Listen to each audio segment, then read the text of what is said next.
If you're trying to make any kind of meaningful, effective change in your life, you've come to the right place. Hi, everyone. I am Loree Bischoff. Welcome to the We're Talking Shift podcast. We are so happy you're here. Today, I get to have one of my favorite returning guests, Dr. Tommy John, back with us. Hi, Dr. Tommy. Hello. Thank you for having me again. I appreciate it. Again, I think we are on number 4 now. Four Yeah, times. I have to change my letter jacket. You know how letter jackets had bars for like years you were captain or whatever? So I have to go to my guy and get my jacket altered to show that I'm a four-time presenter. Yeah. You might want to hold off on that because I have a feeling there's going to be some more. So don't rush over It's there. just hash marks like prison days, only Yeah. like better. Yeah, let's do it that way. But, we always have the best conversations. There's always such valuable stuff that you have to share and that we talk about that I know people really get something out of. So I'm really happy you're here today again. And we're going to talk more about mental health today. It's probably what's up for a lot of people right now, would you say? Yeah, I agree. Yeah. It seems the conversations I'm having around what's going on today, even before this, 100% of us are dealing with some scenario mentally. Yeah.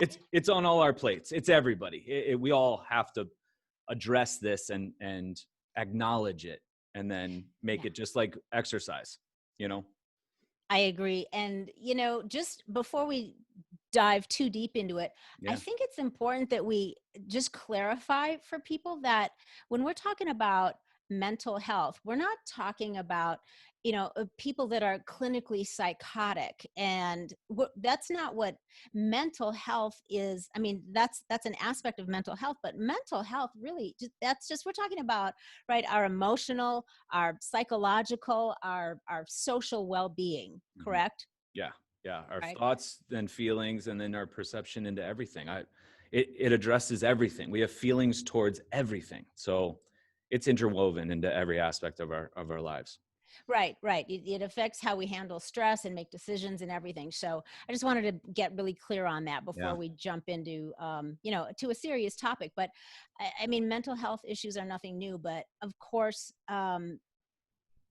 given what's going on right now, it's like things are escalating. So in the time of COVID-19, we have got anxiety and depression and drug use. All of this stuff is skyrocketing.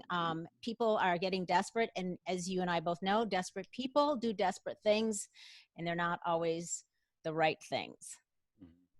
I just in the last 12 hours, gentleman's 18-year-old daughter started getting professional help, speaking with a therapist because she's expressing massive loneliness, massive depression with our response to the current pandemic. That's one. Another girl in Australia, she lives in Tulum, Mexico. She's from the UK, I believe. Tons of friends in London and Australia. I think acquaintances and friends, 7 suicides. 7. I don't know. I haven't seen 7 movies that had a suicide in it. You know what I mean? Like, I don't even know how to even gauge that. I didn't know what to say. I'm like, this is unbelievable. And then it's just timely that we're doing this topic today. Yeah. Yeah. I was looking at some stats that I'm going to read just a couple of days ago. Since the COVID lockdown began, many states have seen a huge rise in opioid overdoses. Americans are taking more anti-anxiety medications and antidepressants. The anti-anxiety prescriptions rose by 34%. Okay. That's insane.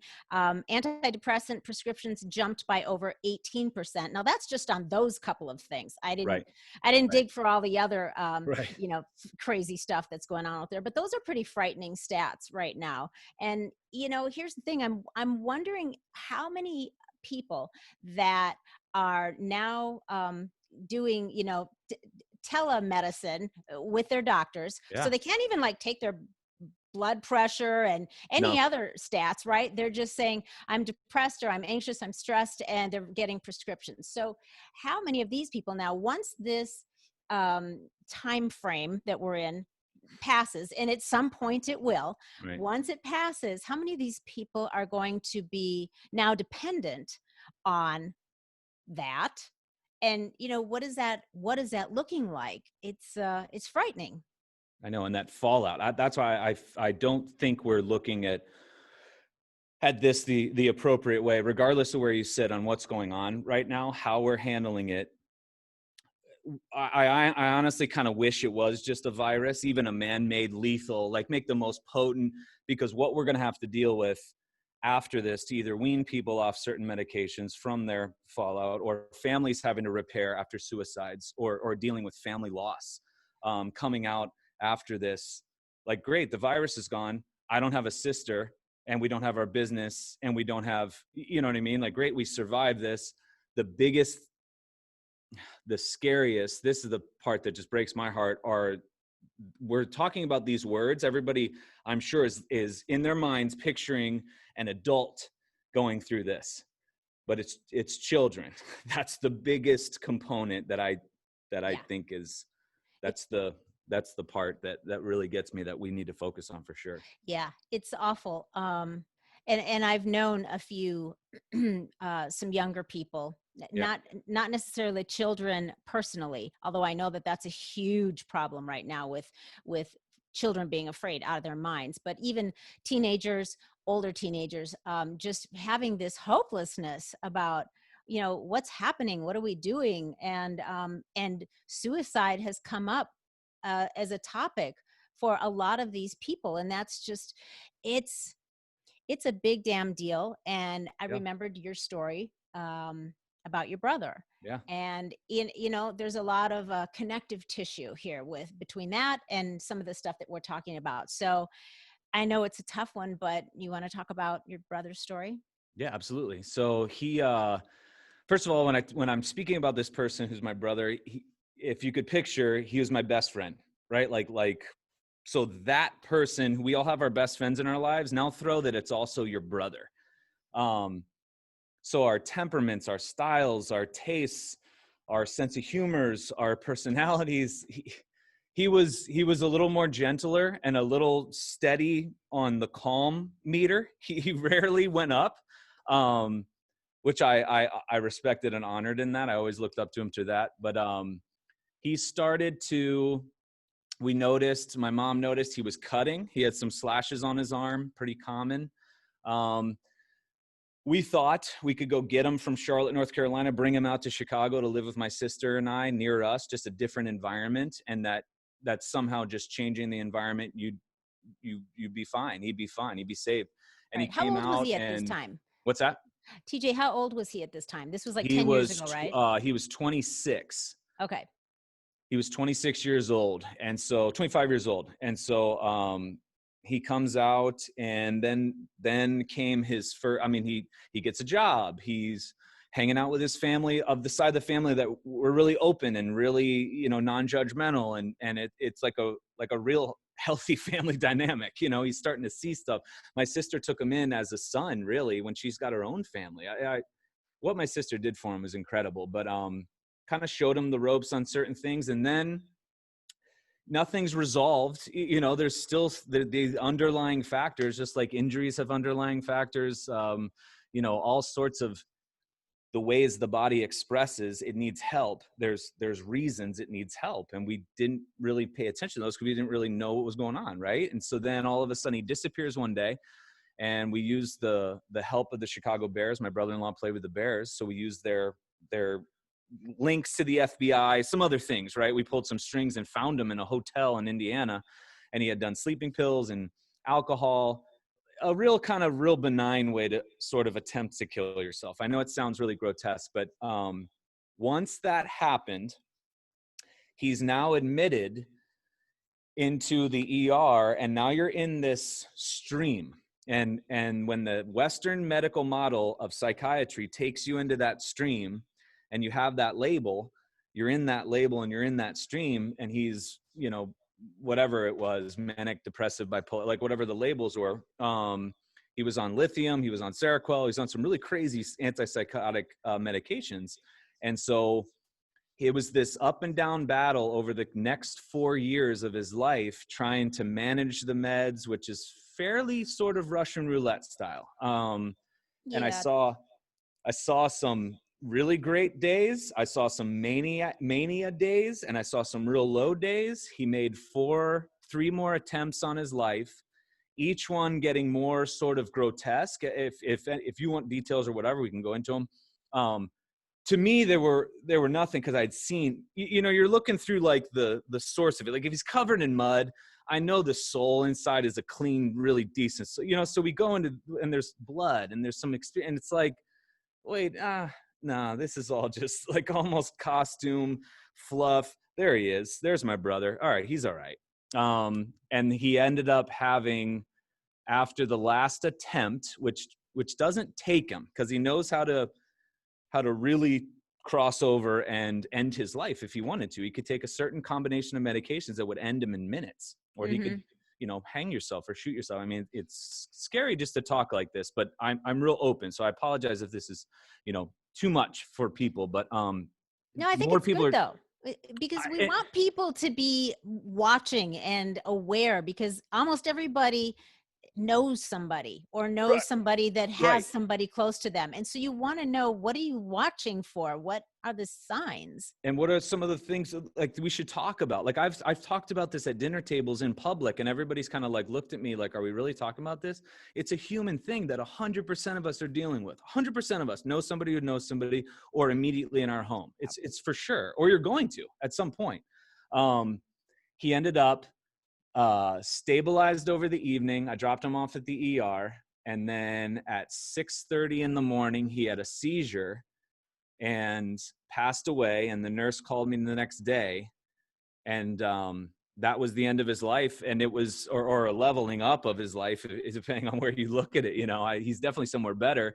But that was trying to connect the dots with. I'm a real big, if I got hit by a drunk driver, I'd be like, why did that happen? You know what I mean? I try to figure out a way to get better from that. Not like I want to eliminate every drunk driver in the world, and we should never. No, I want to figure out like what is one way I can level up through this. Same with COVID right now, right? How can I get better? So it's trying to tell his story and some of the deeper details to it, to let everybody know they're not alone. And this is just as important as stretching, biking, eating greens. It is Yeah. a huge component to what we need to talk about. We need to be open with this. Yeah. So tell me about your conversation with your brother's psychiatrist, Yeah. and how they determine what meds to So this is prescribe. interesting. So, Yeah. my brother's psychiatrist, when my brother was put under his care, my brother talked about me quite often, and that in their sessions, and so then the doc was like, I want to become a client of yours. So at the time I was personal training, performance training, rehab. He was fascinated by what my brother was saying. Well, then doc came in and he became one of my longtime clients throughout my brother's therapy. So it was really kind of gnarly. I got to see how my brother's response was, and then I got to kind of pick apart the psyche and the approach of his specialist, of his coach, and I was like, and I'm not an idiot. So I can kind of put together the dots. I can connect them, and I got to see some things. So a couple of these alarming conversations. One, the first one, I want everybody to understand this, because I just had Dr. Joe Yee, holistic psychiatrist, on. He's on Instagram. He's a fantastic guy. And he went holistic after med school. He uses none of what he learned in med school in his practice. Zero. And I'm about to do a post where I'm throwing away my 3 degrees. I'm throwing them away because they're like taxidermy heads. You know what I mean? It's like, what does this mean? And so I want to make the point. And anyway, he goes, doc gave me, I was fascinated by how the brain would respond to certain medications and how they figure out who gets what, because I'm very, Loree, if you came in, if anybody came in, we're having a discussion. You're going to talk a lot on that first day. I'm going to listen a lot. And then we're going to start to peel away your case. Your is going to be totally different than everybody else's, because it has to be. It's the unique, dynamic individual that is you. And I need to understand how to deliver it in a way that you can digest, you know? So I was fascinated by the psychiatry component to it. So I asked him, and he's like, yeah, I'll give you one of my textbooks. You can research. I'm like, sweet. I got an in to like psychiatric care medication textbooks. He gives me this one textbook, and it was published by Pfizer. It was published by the pharmaceutical company. And I'm like, wait, what the I mean, I just about lost my yeah. So I like look at this thing, and I brought my buddy in on it, and Vladimir, he noticed it first. He's like, look at the freaking publisher. That's bullshit. You know, he's Serbian. Yeah, do the accent. Do the accent. He's like, what the fuck? Like, exactly. He's like, what? This stuff doesn't make any sense. Whatever. You need to throw that shit away. He needs to do work. The whole system is. So I throw the book away. I threw it away because I was so vehemently upset that this is who's got my brother, you know? And so I'm like, okay. This is their background. This is how he learns. This is what he knows to be truth. And the science is what pharma is controlling in med school and allowing him to believe that that's how he needs to treat people. So now I start going down and start peppering questions. This is like over the course of years, right? One of them being Taylor had an episode. And what they do is they have a conversation with you. Based on the conversation, your answers to those questions, then they label you with a best guess, which is all diagnoses are just guesses. It's all, even a test, like a test doesn't mean, you know, you could have high cholesterol, but why is the cholesterol high? You have hypercholesterolemia. Yeah, but what you didn't know is that the person's going through a joint repair. The cholesterol shot up to help heal tissue. You called it hypercholesteremia. It was a poor guess because all they're doing is just healing from a joint issue. You know what I mean? So it's all, in defense, it's all just a guess. The body only knows what it knows. So that's why we have to be humble and express humility for sure, I would think. So they call him this name, they call him the thing, and then they just start tossing drugs. And it's literally roulette. They just spin the wheel and just watch. And I watched and I was like, how do they know to change you off this, Taylor? How do they know? And he's like, well, we have meetings and they talk about how I feel. And then based on that, they adjust it and they do all this stuff. So it really is a wait and see, lob a grenade. Can we tweak it? And we tweak it. Never is it to get off of it. It's always, we're just going to keep tweaking and tweaking until you're dead. Literally till we're all going to die, right? But it's just one of those things. No, for life. You are on it for life. This is what we do. Okay. Yeah. Okay. And he flat out goes, his doctor goes, Tommy, he was doing a push-up hold, and I'll never forget it. And he goes, there's no way for us to know how an individual brain is going to respond. That's why we have to meet with them so often. And we just keep changing it up. He's like, we don't have any idea truly what we're doing when it comes to medications. This is just his doctor who's just like admitting, which I was glad actually, because if I was doing that, I'd be like, we don't really know, you know, I couldn't be in that profession. But he finally was just like, no, I mean, we don't know. We just absolutely don't know. And then the one kicker was we were trying to get him, this was months before his last breath. We tried to research a natural, more holistic that works with, it's the way Dr. Kelly Brogan practices and Dr. Joe Yee, where they try to work with your psychiatrist and wean you down off of that and then not having to, because the level of stuff my brother was on, flat out, he knew this, that's his reality. He was going to have his kidneys replaced at 30 because of the amount of drugs. Like what kind of a life is that? That's not living. Knowing that that's one of your goals, like, okay, I kind of don't feel like I want to kill myself, or I don't really know what that feeling is. That was just how I expressed it.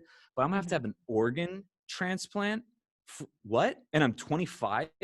I don't that's get insane. That life. And the last thing, the doc, he crapped on in one of our sessions that clinic. It was called the Pfeiffer Clinic, actually. And he kind of knocked it down and almost belittled it. And I was just like, okay. And then a week later, my brother I'm driving him. And the last words on this earth that I heard my brother say, I'm driving the car. He had tried to hang himself, be blunt. He had made a bunch of slashes on his arm. He had taken some meds to be inhibited so he could act out against soul, against spirit. wanting to save his life. And so I'm driving on the phone, holding his head up, and my sister's on the phone, and my sister is acting as his mom. She's out of town at the time. And my sister's like, what do we do now? He can't live with us like this. I can't trust him with my daughter. I don't know what to do. And I felt so bad for her at the time. Felt just bad for, it was just a tough one. And she goes, well, what about Pfeiffer Clinic? Because it's one of those really aggressive, but natural. They take in everything. So I said, Taylor, do you think we should do Pfeiffer? Because clearly this is not working. This was finally my sister's on board. The day before, my brother's like, they don't know what the F they're doing. I had kind of known this 4 years earlier, but I could not express that because I needed everybody to believe in the path that we're doing. And I sucked up my principles for, let's just go with this. We're good. I'm going to love the shit out of you. And my love is going to end up beating this more than natural law. You know what I mean? Which is still part of it. So the last words he goes, yes. Yes, we can do the Pfeiffer Clinic. And he's like in and out of consciousness. And I'm holding his head up. He's like, but you have to help me with one thing. I'll never, ever forget this. And I'm holding his head. And I was like, what? He goes, you have to help me get Doc on board because every time I bring it up, he shits on it. And I know that because my brother is able to be bullied very well. My parents did it to him a little bit. They did it to us. But he has that personality that welcomes bullying. You know what I mean? He really can get kind of stomped on. And I know, and doctors are notorious for this. Nurses are notorious for this. They love strong-arming you because they know you're scared and you don't know, and it's godlike kind of principle. And it was the last words he said. He said, you have to get Doc on board. And I confirmed that because I had that conversation with him before. So that was the last words I heard. 7 hours later, he has a seizure. Which, by the way, 3 of the medications he's on as major side effects were seizures. The 4th medication was an anti-seizure medication, but it goes down as suicide because he did attempt his life. I don't know if it was successful. He had a seizure. I don't think that was what the plan was. The plan was to hang himself. Didn't work because he hung him from a 4 or 5 foot rope. You know what I mean? He's 6 foot tall. I mean, it's all these like kind of comical, dark comedy, the Fargo type movie type scenario, like right. that was it. Yeah. I mean, it's really almost like it sounds from the story that you've told about Taylor that it's not so much that Taylor wanted to die. He just didn't want to live like that anymore. And it seems like there were a lot of calls for help in the only way he could or knew. But it seems like, would you say the medications basically rewired his brain? Well, that's what the challenge is. Like I will absolutely say. So you have a scenario, you have a certain set of circumstances and your responses to them emotionally and your perception. And it doesn't matter. Oh, my mom was crazy. My dad was hostile. It doesn't, whatever the scenario is, your response to that here. Now the body's going to express in a way to get you to feel, to try to create a change. When you medicate, you cover over those circumstances and really just keep the person middle. Like you just keep them, they can't go up, they can't go down, but you just keep them middle. And then what happens is that underlying foundation stays cracked and brittle, and it's just on sand of a foundation. They just keep piling it on. At some point, 11 years down the road, 2 months down the road, 20 years down the road, the body finally catches up. Nature keeps score. I've said this. And finally, she goes, hey, I tried to get your attention way before. You covered me. You tried to chemically sedate me. You tried to do all this stuff. I'm thrusting forward because this is the only way I know to get your attention. It's just through these symptoms. I need your attention. I need you to change. And then all of a sudden, so that's literally what that model is, to the point that Kelly Brogan is like, I don't prescribe at all. Like, I just know so much darkness that it's coming from and the science behind it that's lacking and what they hide. I just can't prescribe in a psychiatric manner in the Western model. There is a reason. And it's hard. It's hard to heal. I tell people in here, most of what I'm talking about from soft tissue injury stuff, if we're just dealing with an injury, everything I'm talking about is the emotional, mental component to it, because it's the hardest thing in the world to break an injury PTSD, mentally, physically, spiritually, intellectually. And that's why I'm in it with you. I'm right off to the side and right behind you. And I'll be blunt and I'll be open because I'm healing some stuff too. You know what I mean? Like Yeah. I got some tough things I'm going through. I'm right there with you, you know, and this is a process that doesn't stop. But when they do that, it's almost like the ankle brace, or it's ibuprofen to the joint, or it's, you know, PRP or laser or whatever you want to say. It's just dealing with the organ that controls all organs, and they're trying to manipulate and control and harness and mold the brain. It's the most quantum thing we know in the universe, right? Like the Hmm. human brain, we won't know the extent of it because it's constantly evolving. It's like we're not supposed to know. Well, yeah, and if you really want to go down Let's that do it.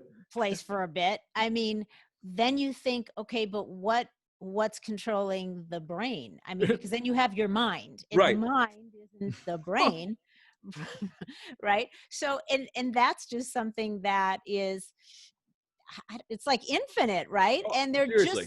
they're just starting to get all all kinds of amazing, feedback Yeah. that we can actually read, and data talking about the powers of the mind, and how that controls the brain, and how, your body responds to that. So I know you're a big fan of Dr. Joe Dispenza too, Oh and yeah. the whole placebo effect, and Yeah. all of that stuff. So we'll save that because that's like another hour of awesome discussions. This But is par for the course for you and I though, right?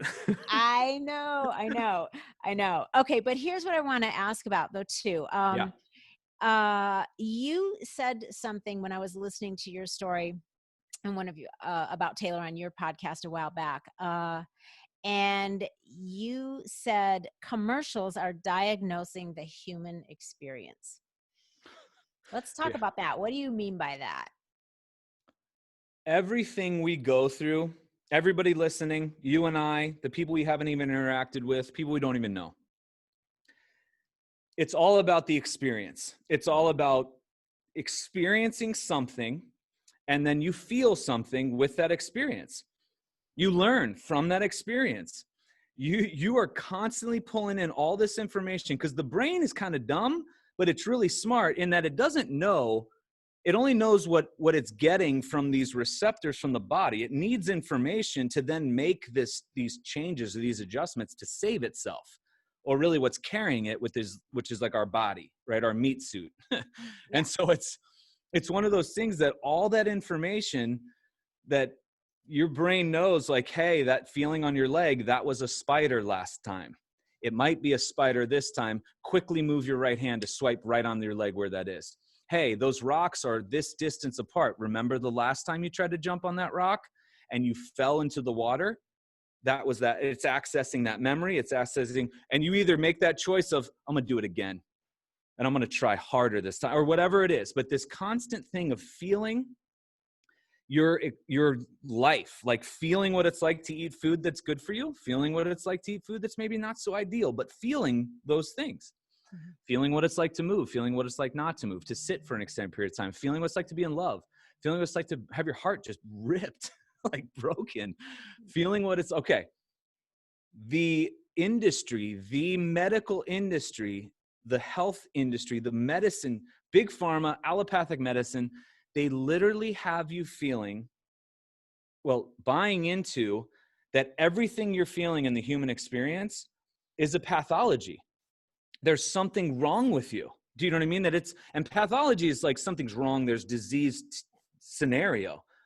Wait a second. To the point, Loree, I've said this too. Did you have growing pains? Mhm.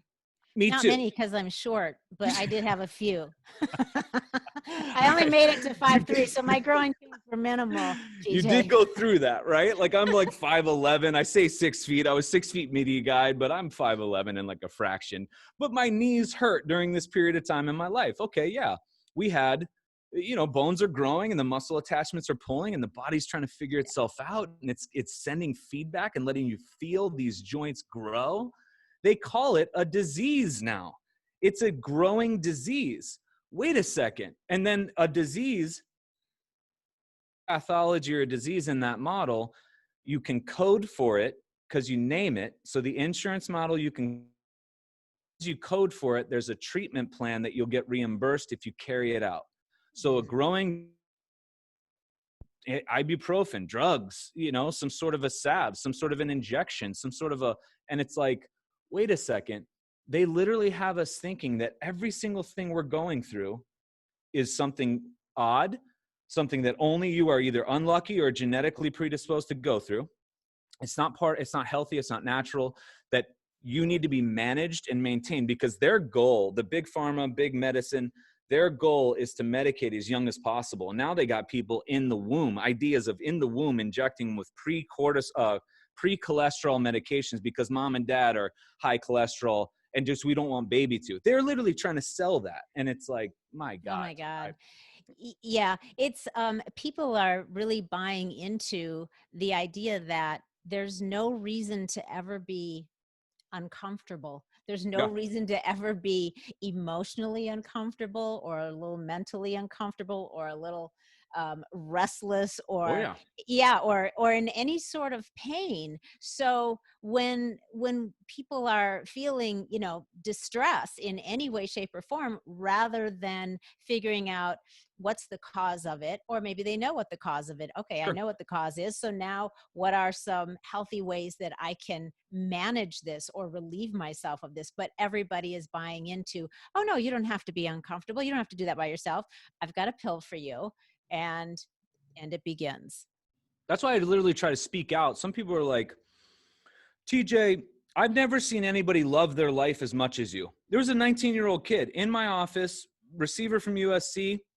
He's really like, I don't think anybody loves their life as much as TJ. I'm like, maybe I'm just more in your face about it. And maybe I'm just like super public, but I'm also public about the times where I'm dark. And everyone's like, you're depressed too? Hell yes. Every single day I go through something. I have some feeling of angst and anxiety and hopelessness. And because I'm a human being feeling my experiences in this life. Now, what they show me is, instead of me, if I were to say this, like, yeah, I'm depressed, somebody's like, you should take something for that. Shouldn't be depressed. Wait, no. What I'll do is, why am I feeling like this? I'm hurting for human race right now. Like, I'm hurting at what's my role. I'm tired of fighting this stupid fight right now. Like, I'm exhausted. Mhm. No, it's just checking us, because then the struggle is nature's way of strengthening. And it's more than just like tissue strength, right? It's like Yeah. preparing you for more severe things later, that I'm literally looking like, what's coming later? Because it's pretty tough. Hmm. Okay. Wow, you're preparing me. Okay. And then I come through, and it's not always timely. Like, I'll be in my office. I'm not always, but I make it a part of the whole. You know what I mean? Like, hey, Right. I was totally depressed this morning. And clients are like, what? You? Yeah. I woke up and was really, really sad for everybody. Like, I'm sad for children now. I'm sad for America. I'm sad for the world. What do you do? Well, I went and meditated. I made my coffee. I visualized what my action plan is going to be and what I'm going to do to try to, and I didn't try to hide it or try to think that something was wrong with me, but what could I do to get better? Part of it was sharing it with 11 people in the room. And then all of Hmm. them, varying ages, are like, Hmm. okay, it's actually kind of cool to be depressed. Well, Yeah. but it's kind of like one of those Well, things. Like, it's yeah, not, yeah, it's normal to have, but I mean, nobody in their right mind, no emotionally stable, relatively emotionally stable person is giddy 24/7 for something's their off. entire life. I mean, that's just not normal. We're not built to be like that. We can't maintain any one particular No, state endlessly like that. So no, you're right though. And to your point though, you felt it. You were not secretive about it. You were no, honest about it. And so that fosters what, like, understanding and connection. oh, And then you did something healthy though, to right, try to just get a little bit less of that and see if you right, can change your state in a way that, and that's what I do too. Today I woke up, I usually wake up and I feel amazing all the time, right, but right, there right. are days where I woke up, I'm like, I don't feel that amazing today. Yeah. And God, I've got Dr. Tommy John on in a few hours. I can't be in this state of mind. That's not cool. So I I but love you you know what? sharing this. I love this. Yeah, it doesn't happen often. I'm pretty stable, but yeah, I'm human too. So every now and then, you get a little wobbly sometimes you don't even know why. It's just, I don't know. Maybe I had No, a dream. I forgot that, I was totally. pissed off in my dream. I don't know. But, but, I worked out. I had my fat coffee, I worked out, which automatically shifts everything Right, for me instantly. Within right. 5 minutes, I'm feeling better. And then 5 more minutes, I'm feeling even more better. Yeah, And by the time I'm done with a short workout and having a great, protein smoothie, I feel right as rain again. right. I didn't have to pop a pill. I didn't have to, I didn't have to do it. And I'm not saying that sometimes those things aren't necessary. I know there Right. are times where, thank God, we have Oh yeah. that option. Um, but it seems like, yeah, it can't be the automatic go-to all the time for every little discomfort that everyone is having. So what do we do now? So what I know that we've talked in the past about your 8 essentials for health. Yeah. And so, we can go through those again real quick just as a reminder, but let's give people yeah, a few things, like maybe there's something else based that's more connected to what we're talking about today. How do we support when we see somebody that we know is teetering on the brink of personal disaster? I think that's one of the first things is just being super open and vulnerable.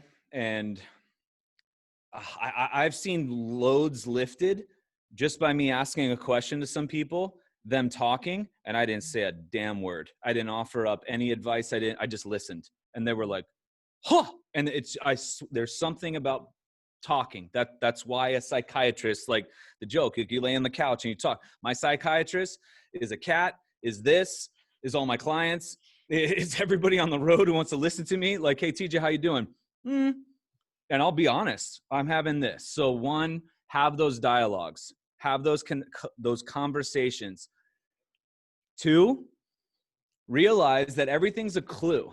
Like, the body is so intelligent that whatever is being felt or expressed, those are all clues. Those are all like part of the map of the uber intelligence that is us. And it's telling us kind of where we need to go, what we need to do.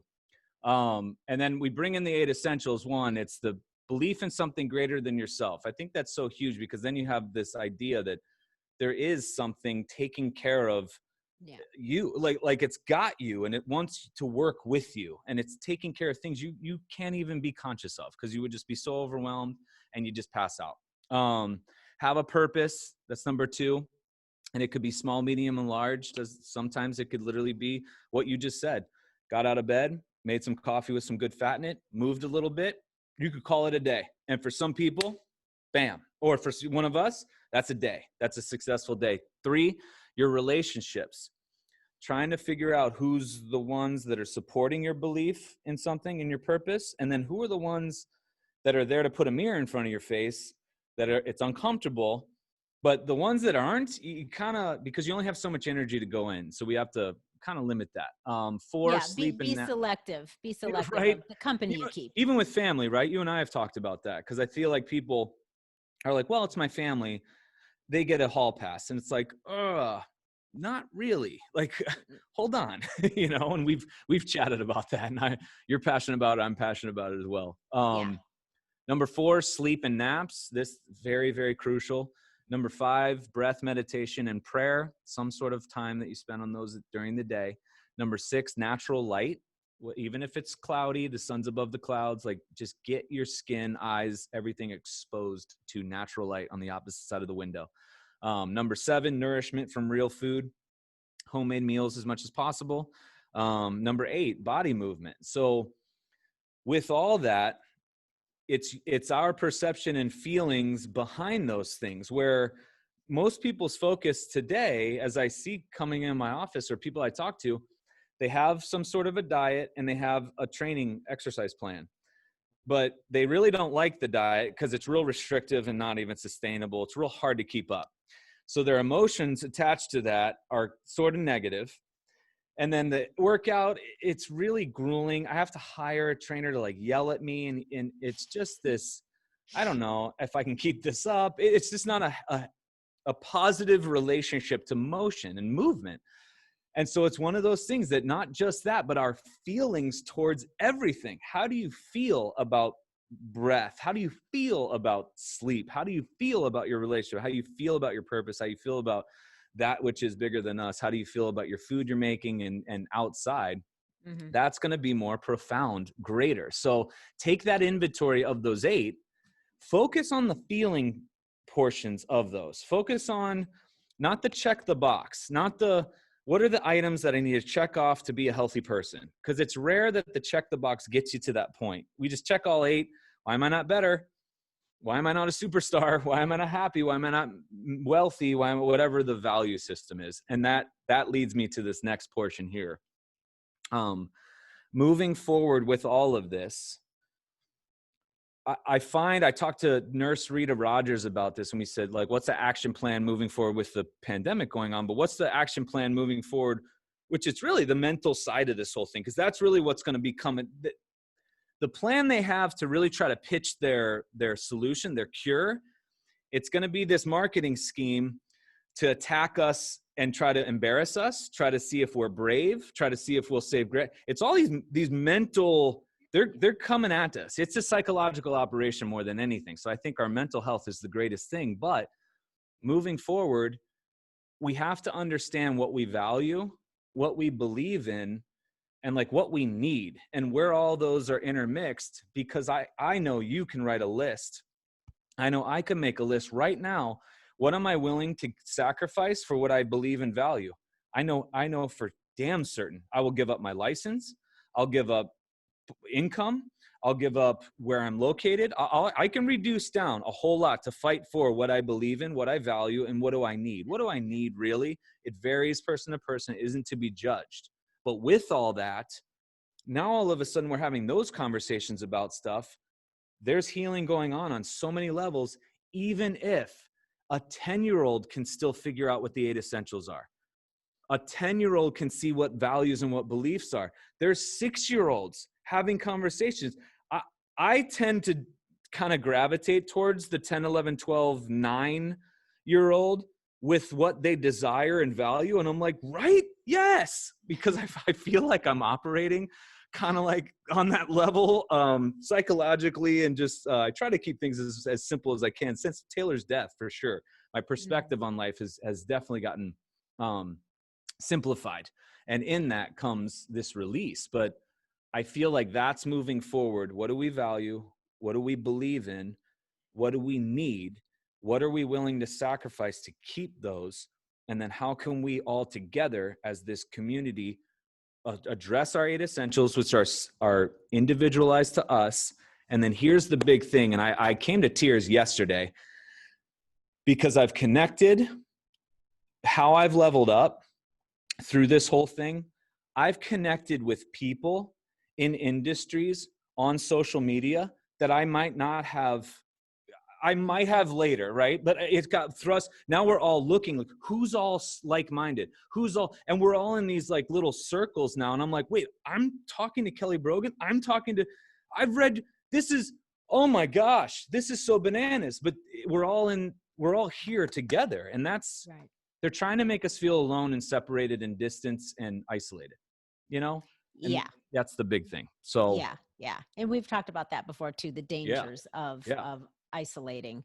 It is definitely a tactic. So beware. I mean, really critical thinking, comparing, just really using your brain and thinking about things and looking at this from all angles and looking at, who has the most to gain from what's being pushed, and really question it. That's just, however you feel about it, at least just look at that and really question it. And, and that leads back to even what we were just talking about, though, with people and prescription medications and, everything that's altering your state of being, and everything that you are doing to try to get yourself out of a place of emotional pain and discomfort into a place of of feeling like you're okay. Just, God, you got to be so careful about what you're doing, because it's really tricky and it can literally just hijack your brain. Yeah. And that's where I try to say that everybody I've talked to, or everyone, even Joe says this, Dr. Joe Dispenza, right? It's one of those things, like anything that's been labeled or anything that they've said, any disease that they've come up with has been healed in somebody, somewhere, so everybody's on the same kind of playing field. We all have the same palette and we're trying to paint this thing. We all have like the infinite number of colors. We all have access to that, you know, and then when you go into that, man, this is overwhelming. They've called it, I don't even know what the name is. It's really just what you said you were feeling, but they said it in Latin and it's just the name. Right. But it feels so overwhelming. I know that's it's okay. You're not alone. And again, when you start talking, hey, I got that too. Hey, I'm not, hey, we should do, and now here's the community component to it, right? That social connection to it. I had DMs. I posted a quote from a girl who weaned herself off of psychiatric meds with the help of her doctor, just really got just done with it, just finished. So she's going through her downtimes. There's some demons coming out, man. And she's blunt and vocal, and she's like, not a good day. She was one, she said, yeah, I had a successful day. I got out of bed. I walked barefoot in the grass. I did a lunge and I got back into bed. I'm like, yeah, hell yes. That's like success to the max. You were on 6 medications for 6 years. Holy cow. That is such a huge step. You haven't been on anything. Like, and so I'll share some of her quotes. I ask her, because she's brilliant writer and her mind is just amazing. And I said, do you mind if I say this? I posted her and she's fantastic. She said something like, it's gotten to the point to where it's only the people who are part redneck or part hippie. Those are the ones I trust now. Oh my God. And I was just like, that's fantastic, because it really is, you know? And so I asked if I could post that. She's like, yeah. And she sent me a message and was just like, you know what? You posting things that I've kind of protected, because I was always scared to come out and share and be vulnerable, but you asking me one, and I say, and then you doing it on your platform, it's totally opening this thing for me, which again, has nothing to do with like platforms and all. All I did, it's just opened. You just opened it up. That was what I think. I looked at that. I'm like, wow, all we did was she used me as a vessel, kind of, but she just shared what was sitting inside. I think that's literally step one. Why it happens with conversations on psychiatric couches. Talk about it.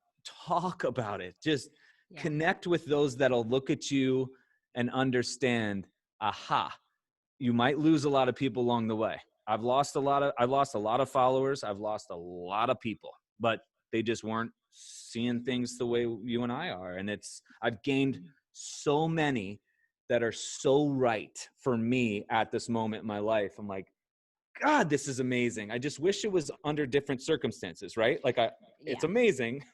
Yeah. Yeah. But you know what? Is what it is. So here we are. Yeah. I mean, from all of the chaos, right? New stuff shows up. New things are born. And ultimately it's just our way to adapt and keep moving forward. And like attracts like. I love that word you said, to adapt. That's huge, right? Like that's our job. Like our body's deal is like, try to adapt to the environment. What's going on right now? I don't know, but it's going to try to adapt. Let's help it. Mm-hmm. Yeah. So what's the most important thing that you want people to take away from Taylor's story? Oh God. And I'm repeating myself because it happened to me. I was a binge drinker. I had to get to the bar first and last to leave. I was like excesses on everything. Oh, it was it was the stuff I valued. Money. How much money can I make? How many lessons can I do? How much can I save?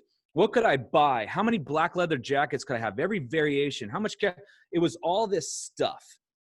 He passes away. My carpet's ripped out from under me. I'm sitting here assessing in my life how I'm what am I going to do to honor him? He's not gone. And he's showing me little clues here. And it's just like, dude, what do you value in this life? I went to chiropractic school 2 weeks later, and I'm literally looking around like, what is important to me in this life? And as soon as I realized what that was, clarity, I gave rise to just so many different things that were allowed to come forward because I was kind of holding them back for the frivolous, material, carnal, you know what I mean? The stuff that the kind of the hole we all chase. We try to Sure. fill up that pit, and it's bottomless. So it comes down to really like, what do you value? What do you believe in? I could write 1,000 different things that I believe in and really appreciate right now. And it could be simple to complex. That has increased. So Taylor's story is one of those things. Find what's important in your life. Really get intimate with what you truly believe to be important and of value to you. Make sure that if you do take an inventory of those 8 essentials, they're going back, like they're congruent with that. Like they make sense to that, those things.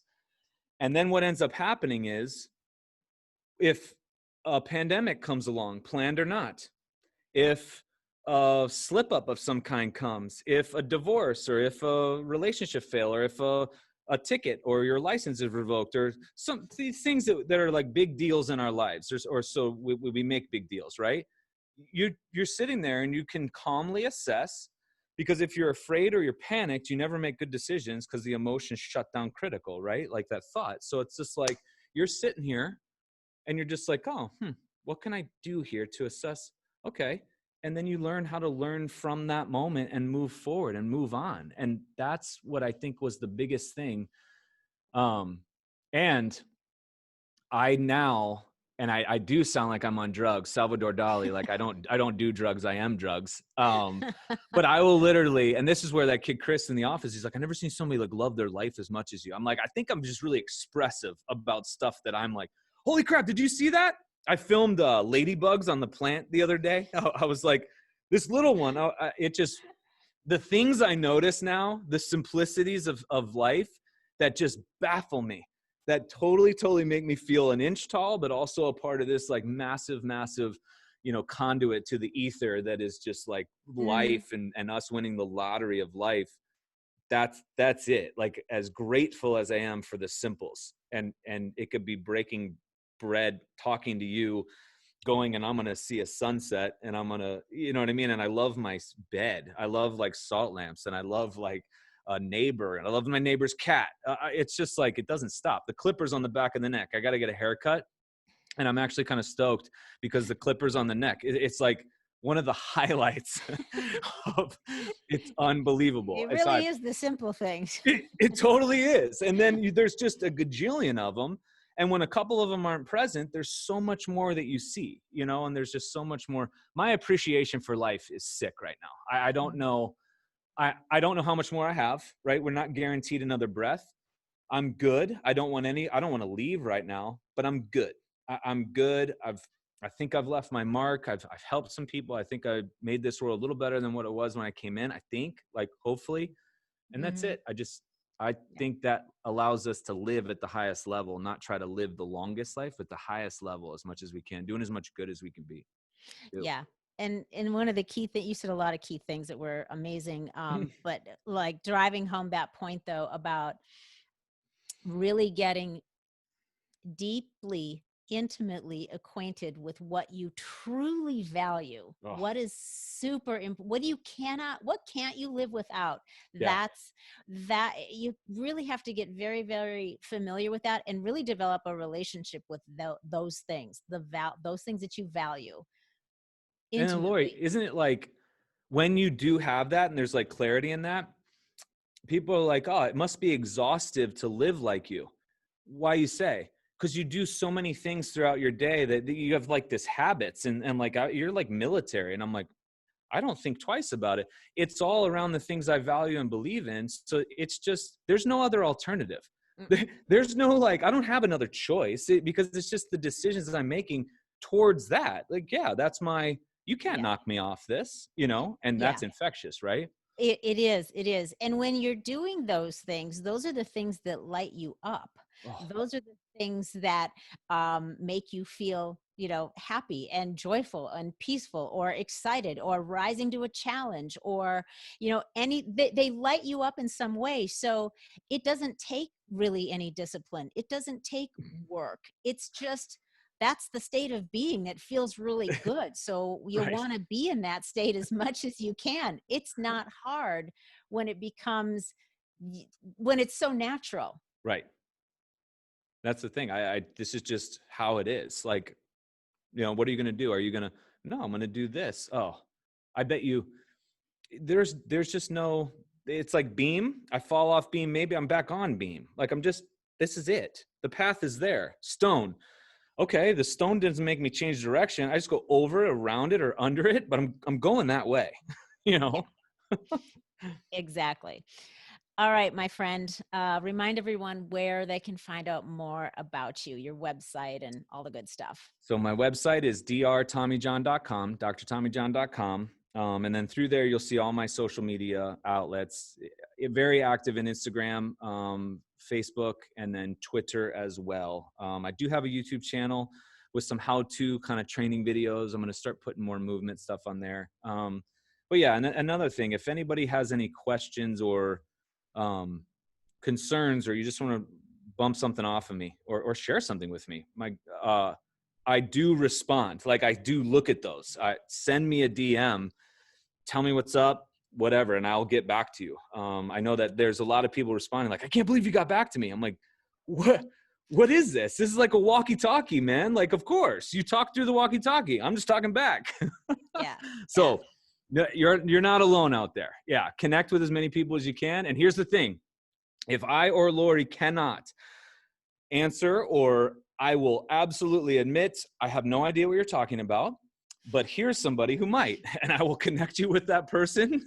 And then hopefully it makes me, connect with somebody that I might not have before. Cause I'm not a parent. I'm a parent of like thousands in my clients, but I know a lot of moms. I know a lot of dads. I know a lot of teachers. I know a lot of scientists, a lot of doctors who say it from their point of view, but I can definitely help you out regardless there. So you're definitely not alone. Reach out to me if you ever need anything. Awesome. Thank you. So I think we gave a lot of great stuff. Again, as usual, you never disappoint. Thank you so much for hanging out with me again. I love it. And I look forward to the next one. Everyone, I hope you got a lot out of this. And you know what? Leave us some comments. Tell us what you thought about. We covered kind of some heavy, deep stuff today. Yeah. So we would love to hear your feedback. Let us know, and let us know if there's something that really helped you that we talked about. That would be great. Be sure to subscribe, and that way you can check in next week. You'll never miss an episode. If you would like to leave a rating, that would also be so awesome. Thank you. And until next week, stay feisty, my friends. Stay healthy and go make some epic shift happen in your lives. And that goes for you too, Gary Vee.